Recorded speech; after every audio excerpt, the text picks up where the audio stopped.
सुमित्रा दीदी जिंदाबाद जिंदाबाद जिंदाबाद। सुमित्रा दीदी मत घबराना, जनता तेरे साथ है। सुभाष भैया जिंदाबाद जिंदाबाद जिंदाबाद। सुभाष भैया मत घबराना, जनता तेरे साथ है। Music by Manoj Alvela.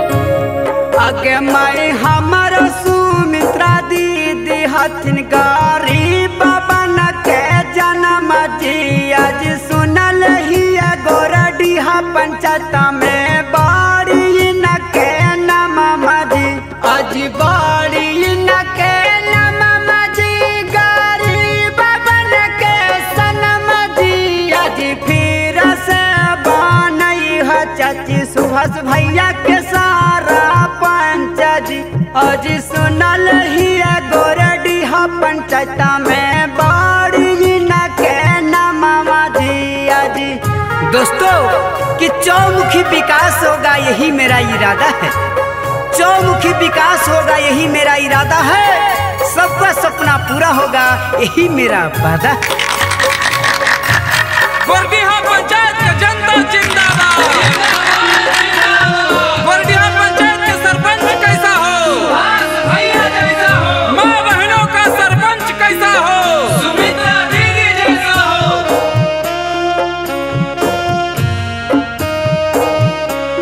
आगे माई दिलावा के साफ होथिन मानमा के सच्चा जी। आज सब उम्मीदवारवा में सुमित्रा दीदी अच्छा जी। सुभाष भैया अच्छा जी। आज दिलावा के सच्चा जी। आज फिर से बनई है दीदी सुमित्रा दीदी के सारा जी।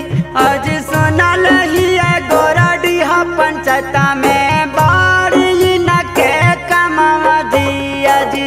दोस्तों जितना ही नहीं है लक्ष्य हमारा विकास कार्य को चरम तक पहुंचाना है। जितना ही नहीं है लक्ष्य हमारा विकास कार्य को चरम तक पहुंचाना है। शिक्षित संपन्न हो गांव का हर घर अपना, यह लक्ष्य हमें पूरा करके दिखाना है। आगे माही माँ जादूरा किसान भैया दी सब धया नवाजी। आज इंदराया बास दिल थुन बिरध पे नवाजी। आज बिरध पे नवाजी। आज पाक के माँ कनमाजी। आज फिर से बनई है चाची सुभाष भैया के सारा जी। आज सुनल ही गोरडीहा पंचायत में बाड़ी न के कमवा दिया जी। दोस्तों जात पात का भेद नहीं, मानवता धर्म हमारा है।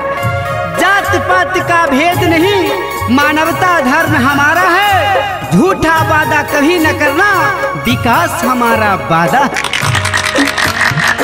छात्र नौजवानों का सरपंच कैसा हो?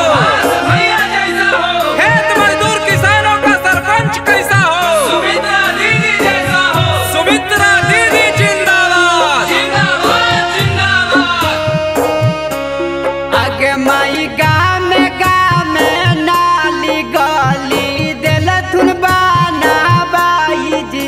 आज घर घरे नाला जाला दिल थुन लागा बाई जी। आज गाली बाला बाई जी। आज नाला लागा बाई जी। सुभाष भैया के जीतई है चाची है कर थुन भलाई जी।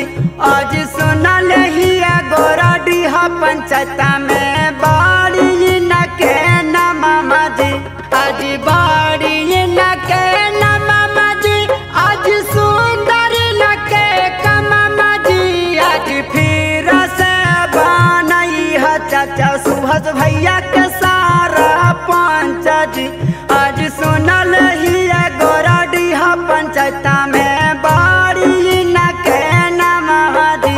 आज फिर से बनई है दीदी सुमित्रा दीदी के सारा पंचायत जी आज Recording by Manoranjana Studio.